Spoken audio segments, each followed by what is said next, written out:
নমস্কার, আশা করছি সবাই খুব ভালো আছেন। আজকের আবার শীতের সবজি দিয়ে একটা সিম্পল এবং খুব ঘরোয়া রেসিপি নিয়ে আপনাদের কাছে হাজির হয়ে গেছি।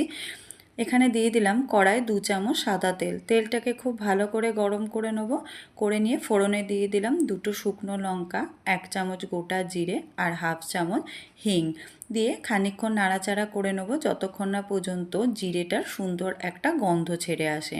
এখানে আমি 2টো বড় সাইজের পেঁয়াজকে ছোট ছোট করে টুকরো করে নিয়েছি, সেগুলোকেও অ্যাড করে দিলাম। দিয়ে হালকা ব্রাউন হওয়া পর্যন্ত ভেজে নেব, খুব বেশি কিন্তু ব্রাউন করে ভাজবো না।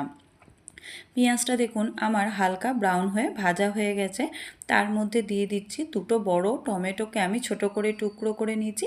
হালকা নরম হওয়া পর্যন্ত এটাকেও কিন্তু নাড়াচাড়া করে নেব। দিয়ে দিচ্ছি 1 চামচ আদা রসুনের পেস্ট। আদা রসুনের পেস্ট দিয়ে একটু কষিয়ে নেব। তারপরে দিয়ে দেবো পরিমাণ মতন নুন আর দিয়ে দিচ্ছি কিছু মশলা। এখানে নিয়েছি 1 চামচ হলুদ গুঁড়ো, 1 চামচ কাশ্মীরি লঙ্কা, হাফ চামচ ধনে গুঁড়ো, 1 চামচ গোটা জিরে গুঁড়ো দিয়ে এটাকেও ভালো করে কষিয়ে নেব যতক্ষণ না মশলা থেকে তেল ছেড়ে আসছে। দেখুন অল্প সামান্য একটু জল অ্যাড করেছি যাতে মশলাটা আমার কড়াইতে না লেগে যায়। দিয়ে হালকা নাড়াচাড়া করে নিলাম। মশলা দেখুন আমার একদম কষানো হয়ে গেছে, সুন্দর তেল ছেড়ে এসেছে। এখানে আমি সিদ্ধ করে নিয়েছিলাম 4টে আলু, সেটা অ্যাড করলাম আর দিয়ে দিলাম কড়াইশুঁটি।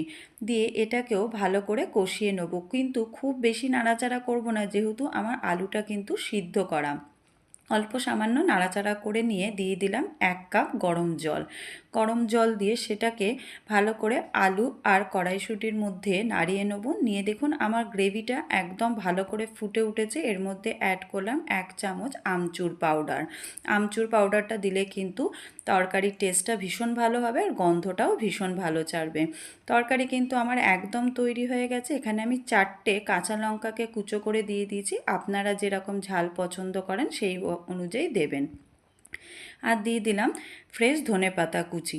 ব্যাস, রান্না কিন্তু আমার একদম তৈরি।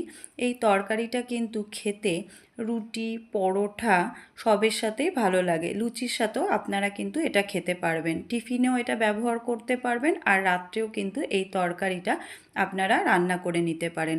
রেসিপিটা যদি আমার ভালো লাগে তাহলে চ্যানেলটাকে লাইক করবেন, শেয়ার করবেন, কমেন্ট করে জানাবেন রেসিপিটা কেমন লেগেছে।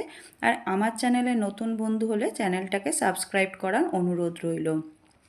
ধন্যবাদ, দেখা হবে পরের আবার নতুন কোনো রেসিপি নিয়ে।